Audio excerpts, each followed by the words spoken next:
Hi all, ஒரு customised invisible chain make பண்ணலாமா?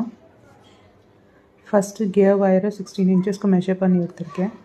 இப்போது கியர் லாக்கை ஆட் பண்ணிக்கலாம். கூடவே பில்லி பால்ஸ் 2 mmன்னு 2 பீட்ஸ் ஆட் பண்ணியிருக்கேன். இப்போ பெண்டன்ட் ஆட் பண்ணிக்கலாம்.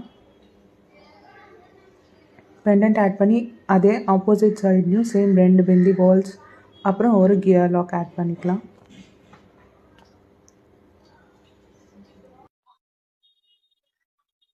ஆட் பண்ணி எடுத்துட்டு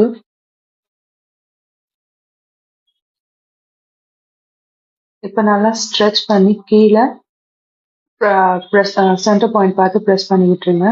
நெக்ஸ்ட் ஒரு கியர்.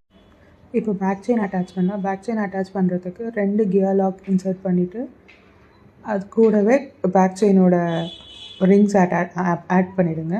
ஆட் பண்ணிவிட்டு ஒயரை பெண்ட் பண்ணி கியர் லாக்குள்ளே இன்சர்ட் பண்ணிவிட்டு 2 கியர் லாக்கும் நச்சு விட்டிங்க, டைட்டாக நின்றுக்கும்.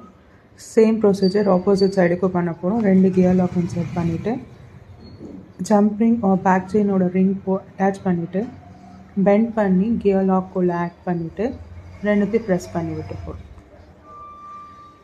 இது மாதிரி ஆட் பண்ணிவிட்டு நீங்கள் புல் பண்ணி எக்ஸ்ட்ரா இருக்கிறத புல் பண்ணிங்கன்னா எக்ஸ்ட்ரா இருக்கிற கியர் வாய் புல் பண்ணால் டைட் ஆகிக்கும். டைட் ஆகிட்டப்போ நம்ம நோஸ் பிளேரால் ப்ரெஸ் பண்ணி விட்டுக்கலாம். ப்ரெஸ் பண்ணி விட்டு இன்விசிபிள் செயின் ரெடி. இதோட ஃபைனல் அவுட்புட் பார்க்கலாமா? வித் இயர்ரிங்ஸ்க்கு நான் குங்க்ரூ பீட்ஸ் ஆட் பண்ணியிருக்கேன். அதோட இந்த கஸ்டமைசேஷன் முடியுது. தேங்க்யூ, பாய்.